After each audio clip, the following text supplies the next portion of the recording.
Olick, CNBC, Washington. Well, should that island stay on the market for a bit of a long time, the owners might want to consider an alternative method for selling their property. This past week, former General Electric Chairman Jack Welch put his Southport, Connecticut home up for auction. Could this sale help raise the visibility of residential real estate auctions? Craig King is the president and CEO of the J.P. King Auction Company. He knows the business well and joins us now. Mr. King, welcome. Who should consider putting their property up for auction? Well, anyone that has a home, a very high net worth individual that has a home, a very special home that may have maybe a national or international appeal, an auction would work great. You know, if you have a Rembrandt, when you're ready to sell it, you don't put a for sale sign in the shop window and wait on someone to come. You put it on a pedestal, you turn it for the world to see, and you let those interested parties come together and compete highly for those properties. And that's what we do through a real estate auction. Do you typically get as good a price at auction as you might if you sold it in the traditional method for a luxury property, in the traditional method of listing it with a listing broker and having people come through the property over a period of weeks, months, maybe even years? Well, in many cases, you can get more.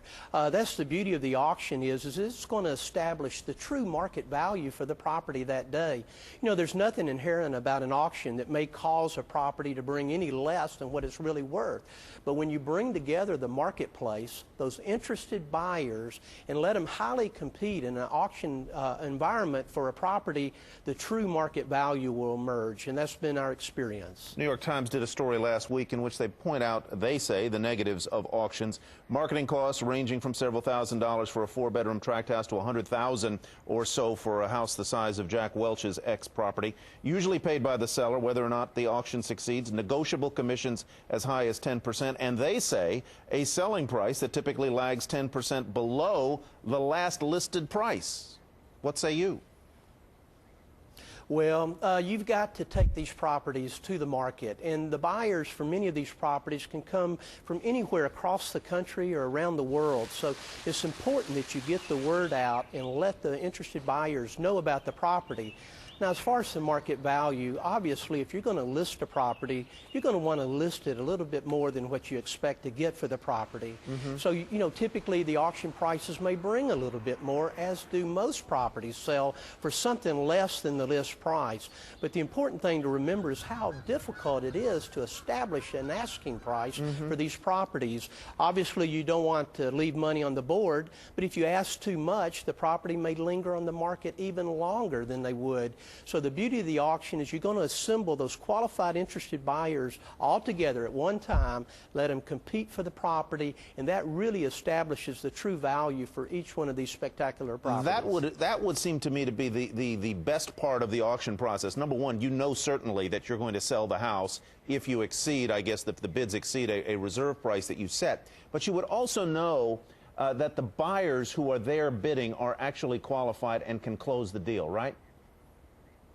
Absolutely. You know, we sold a home recently in Oregon, been on the market for $4.9 million, and been on the market for quite a long time. Now, obviously, many sellers in that situation might consider a price reduction just to try to generate interest. But the problem was the right qualified buyer had not been through that home yet. We took the property to auction. In less than 90 days, we had it sold and closed for almost the entire price it had been asking. At auction, very quickly, sir, does the fact that a property may have been owned by a celebrity or have a history make it a hotter property at auction? Well, it does generate a lot more interest. At J.P. King, when we sold Barbara Mandrell's home, we had a lot of interest because it was a celebrity property, or Karl Malone, or Mike Hampton, and these types of properties do generate more interest, obviously, because of the individual that owns them. But any nice home, any special high-end mansion needs to be considered for the auction process to get the best price and get a property sold in a reasonable period of time. Craig King, thank you very much. Up next, mega yachts. We'll show you